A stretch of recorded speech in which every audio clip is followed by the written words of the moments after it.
Darth Vader has a redemptive death. Now, it's important that we define what we mean by a redemptive death for Darth Vader. So let's just first of all define what we mean by redemption.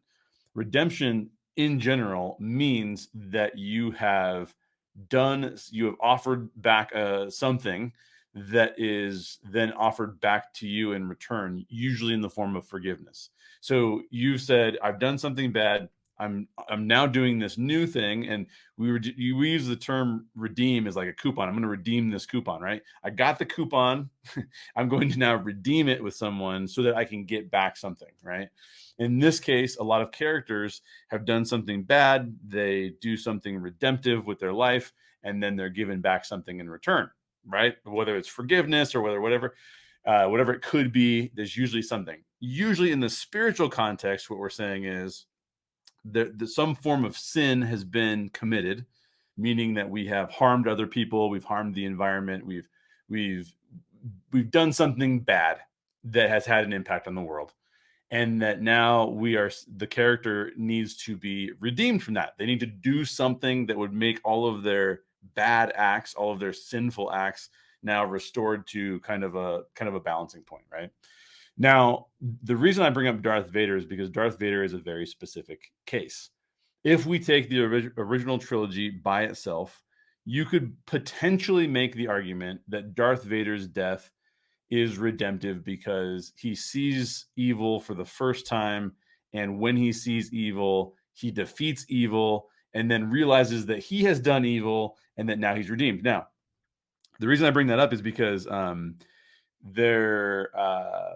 you could make an argument that it doesn't have to be a spiritual redemption only, meaning that what have we seen Darth Vader do? We've seen him fight for the Empire, something that he believes in.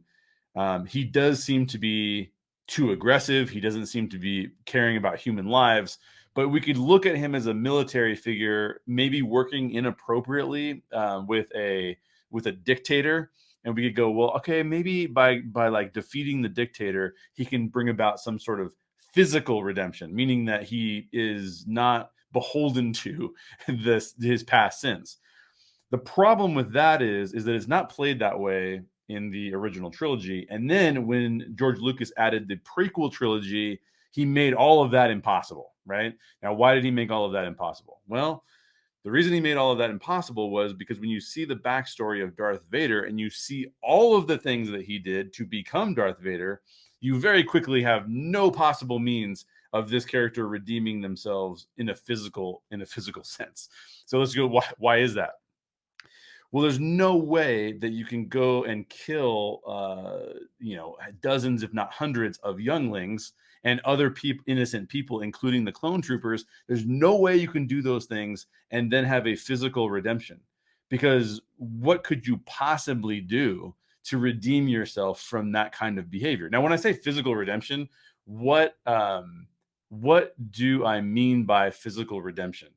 Physical redemption is you do your penance and the society says that's good. Now you can be a part of normal society again.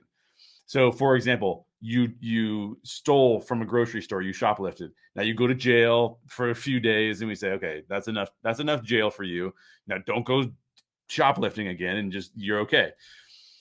So this idea that is like physical redemption is saying like, well, I did bad things, but I can do my time, and then I can do good things and not do bad things again. That's like an example of like everyday life physical redemption. The idea of spiritual redemption is no matter how bad the things you did were, that you could have a spiritual turning point, a change of your mind that changes your heart, that changes your overall perspective on the world.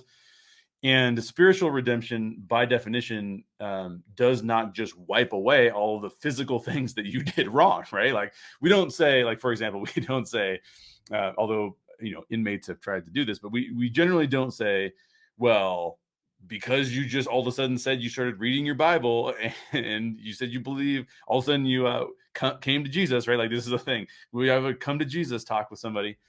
Just because you did that doesn't mean that it erases all of these other past sins, so to speak, right? Like those just don't go away. Those still exist. The only way that you'd say you're redeemed of them and they don't matter to you is in the spiritual sense. So right off the bat, you're dealing with, okay, there is physical, I'm using the word physical redemption. It's basically uh not metaphysical, right? It's actually redemption that you can make atonement for yourself, and it makes sense to do so.